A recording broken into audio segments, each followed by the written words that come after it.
So if you just identify with like this, if you just identify with what's actually happening, you can know everything you could ever possibly need to know, right? Everything, including about who you are, what you are, how that works, how that ties together, your correct identity, right? That's a huge deal. Correct identity is best had from like just looking at reality directly and being like a quote unquote scientist and all that.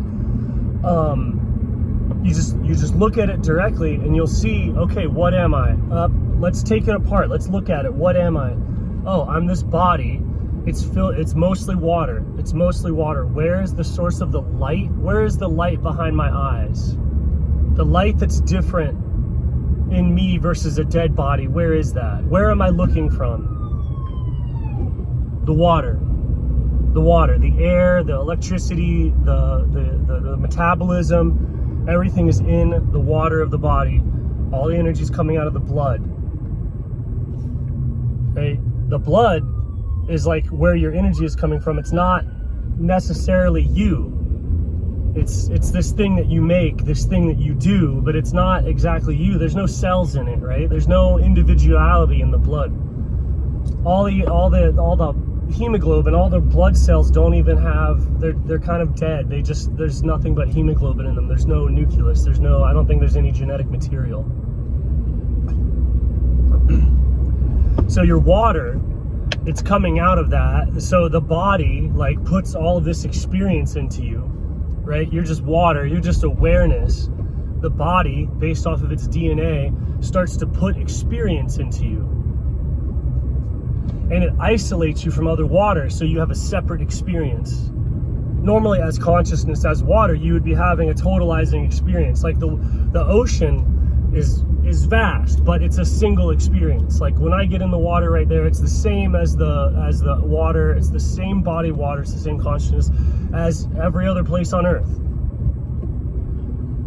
And that's how water is. But when you separate it, it becomes an individuated body. It's capable of having its own experience. So the water is going into all these individual animal bodies.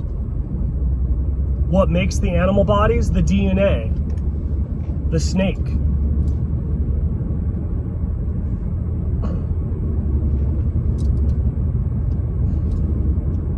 The snake, which is fundamentally formed of the same electromagnetic activity as the water, right? The water that the consciousness can understand from where it's coming from. You can understand things at your level of consciousness. What level of consciousness is that at? The level that can interact with water the way that you do. Below that, you're going into the consciousness of like atoms. It's still the electrical field. It's still the electrical field, but it's rigid and impenetrable. Whereas in water, the electrical field allows you to go into it, to interpenetrate with it. You can enter into that electrical field, and it's at the same density you are. So it's as real can get. It's physical, right? The air has a lower electrical density, so it fully takes you into it and everything else, but you don't notice it. You can't feel it unless you become super sensitive. But there's a lot that's going on in the air. Just blow out a little puff of smoke and holy crap, look at all those air currents. Look at all that stuff that's happening all the time in the air, completely invisible, unless it's revealed by smoke.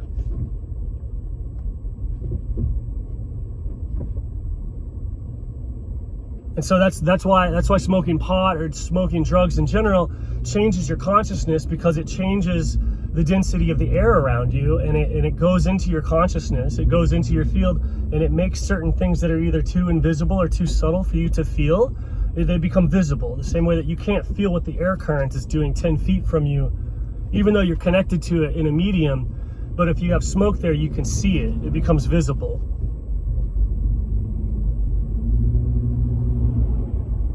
So people see this as their imagination. Sometimes you are sensitive to it and you can see it, and that's called your imagination. So when people do drugs like that make them quote unquote cloudy, smoky, it causes the imagination to become visible. And this can be either like, depending on how the person uses it, it can become either a huge hindrance or something like really unproductive.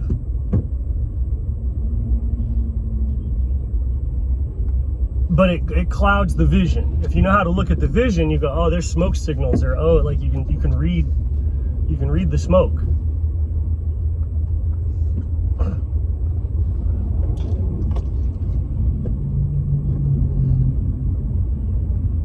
But you're water. Like scientifically, this is just what you are. And so that's how you're connected to all other beings. That's how you're connected to all other things. The mystery of that is your initiation into and your connection with God.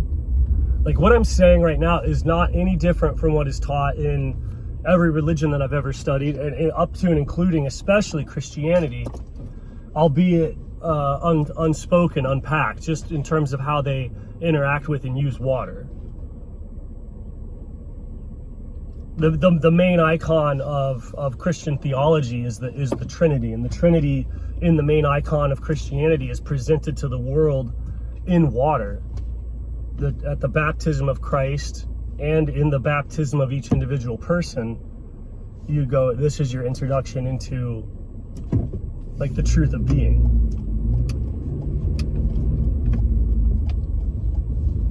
And everyone goes, oh, the water is just doing that. The water is washing away your sins of like believing something else in the water. It's like, okay, that's all it's doing. I guess, sure. Well, what's going on that it's capable of doing that? Right? What's going on that I require this thing that is me so often? And so it's water, right? It's water, and it's seeping in and out of everything, and everything intermixes and is interconnected, and you know, you die, and the information is like in the water, but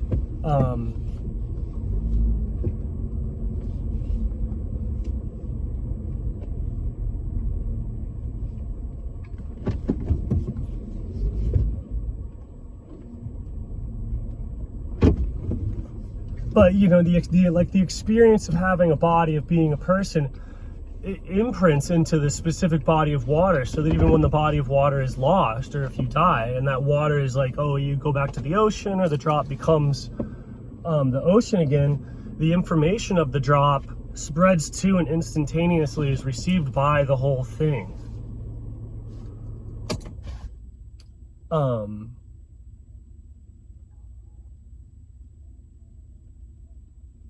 So like unchanging, that information lasts for eternity. Like what happens, happened. Like what happened, happens.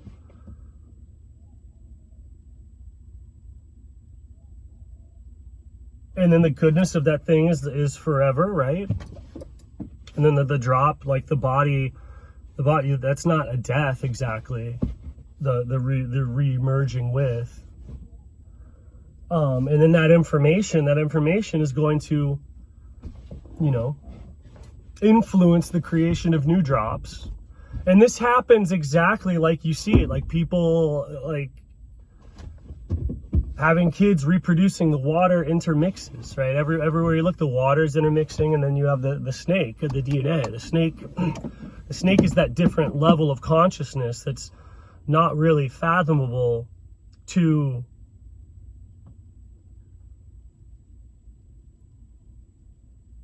man normally. It's like at a different realm, or a different level of reality, and that realm and that level is the substructure of like all of this. So the realm from which the snake comes from is like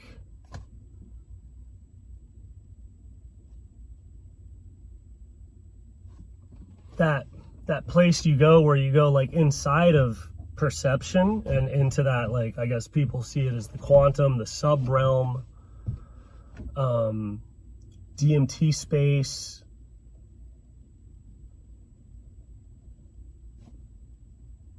And so there's information coming up from DMT space all the time, and there's different ways of like mining down into it and doing that, and people are doing it gesturally, like with oil, or the way that make solar panels. But you can do that in any particular moment with any particular perception. It's capable of like transferring energy to this side, information to this side. So everything and everyone is constantly like dialoguing with information of the other side, either through things like their car or their solar panel or their electricity or their like these different, really everyone gets their energy from this place. an artist's inspiration, their muse, their jinn, people's demons, whatever. Everybody's getting their energy from this like subatomic realm, either through the release of fire, drilling into the earth, like absorbing the ephemerality of light itself, like turning light into electricity or heat. Like everybody's getting their energy from the other side, and that includes like spiritual practices. And it's just that layer, like scientifically, if we dig into this and look into it, like what am I? Water. Okay, water. I'm water around the stuff that DNA is doing. And through that, I can figure out that the DNA is not fundamentally different from me. It's just a different density of me. And then the consciousness can penetrate into that, and you can start dialoguing with it. It becomes permeable. There's some aspect of water that is capable of wetting things like submolecularly to where they dissolve. And so that like, if you look at all the different ways that water can interact with objects, that's what your mind is capable of doing with anything that you touch or look at, because it's being presented to water. So you can go into that submolecular realm, and it's a whole, that's, people use focus, meditation, that when you stare, like just stare at the wall, eventually the water will wet or saturate, and then the perception, that wall of reality will start to dissolve, or you'll soak through it, or any of these other things that you see water doing. You're doing it all the time right now. This place is like your normal sensation perception is that level all the time, and it's just some things are mundane and normal, like getting oil and having cars that work on internal combustion engine and solar panels. This is all, or AI, right? The silicone interface. These things are all crazy submolecular sorceries with DMT space. And people even admit to this, like all of the coders and the inventors of all of this computer technology they're doing psychedelics all the time, and talking to all sorts of creative entities all the time. The biggest influencers, all of them. Everybody up there self-admittedly is in dialogue with the other side. And that other side is just that. And you know, it's everybody has it, and if you don't do it, or you don't